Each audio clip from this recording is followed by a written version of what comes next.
Welcome back everyone. Today I'm going to show you how to take a very basic cutting of this daisy here in my garden. So basically all you do is find a branch like this one with new fresh growth on it. None of the leaves are damaged or diseased or there's nothing wrong with it in any way at all. And you cut it down just below one of these leaf nodes here. So where the leaf grows out, is you cut just below that. Like I have on this one here. The camera will pick it up. And that is your cutting. You can put this in some rooting hormone, the powders or the gels, it doesn't really matter. You can put in honey even, and you stick it into some potting mix and you'll get a brand new plant, an exact copy of the original plant from this cutting. Welcome back everyone. Today we're going to be planting our cutting that we took from the daisy. So pretty basic. All we do is use this little stick to measure the depth that we want it, which is about here. So we use the stick to make the hole into the soil. You don't want to use the plant to make this hole because you can damage it and then the little cutting won't grow. So there you go, the hole's made. We take the cutting and we put it into the hormone gel. Doesn't have to be a lot, just a little bit like that. Come back over and we put it straight in. Firm it down on the sides. Oh, leaves in the way. Firm it down like so, and that's it. We'll give it a drink of water, and this will go into the new daisy that we took the cutting from. Check out our beautiful cos lettuces here, all forming nice heads. Now you could go along to harvest them and just cut them at the base down there and take the whole lettuce in and eat it, but I find it much better if you come along and you just pick off the outer leaves. Take the outer leaves off each plant as you go along, as many as you need each time. And that way the lettuce will keep growing, and I find you get much more out of the crop than you would if you just cut the whole head off. As you can see here, we're setting up our strawberry tail. It's looking pretty good, starting to take shape. Now as you may notice, this little pot here, unlike the rest, is empty. That's because this plant here has grown this runner, just here. And basically, to turn this into a new plant, all we do is push it down like so in place. We'll use a little clip, little steel clip to hold it. And this will grow into a brand new strawberry plant.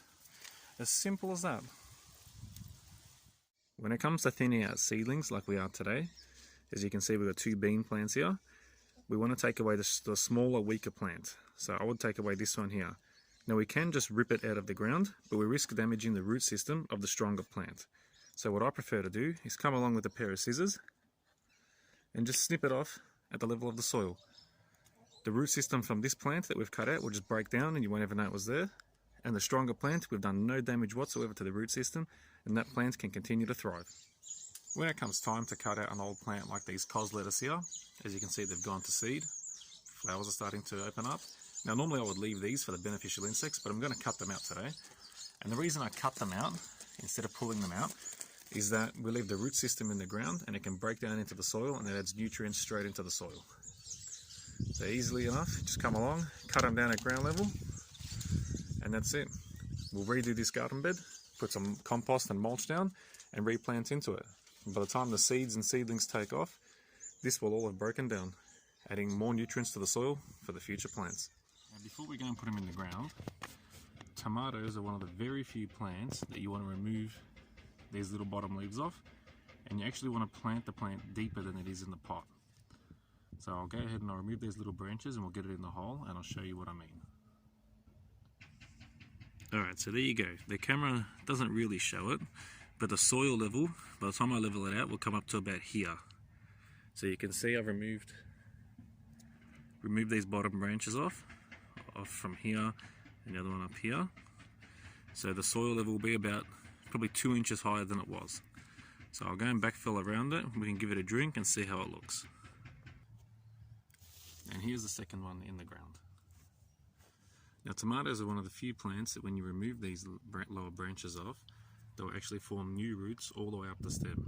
So it actually benefits the plant for you to remove these bottom branches and plant the plant lower than it was in the pot. The plant will be stronger and you'll get a lot more fruit off it. When it comes to regrowing your spring onions, it couldn't be more simple. You just come along, cut them here. You take this piece inside, use it in your cooking or however you want to use it. And this bottom piece here is very simple. You just dig yourself a little hole. Get this, sit it in the hole, backfill back over, and this will continue to regrow more of the green part of the spring onions. Very simple. We're planting our rosemary plant here today.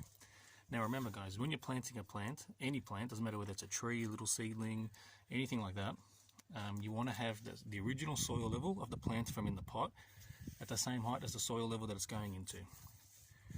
Now once you've done that and it's at the right level, you can backfill all the way around the plant and make sure you give it a good drink of water so that the plant not only has the water in the soil, but that you wash out any air pockets that are in the soil. Because if there's air pockets in there, the roots will dry out and the plant will die. So remember, always at the same level and always give it a good drink once you've backfilled around it.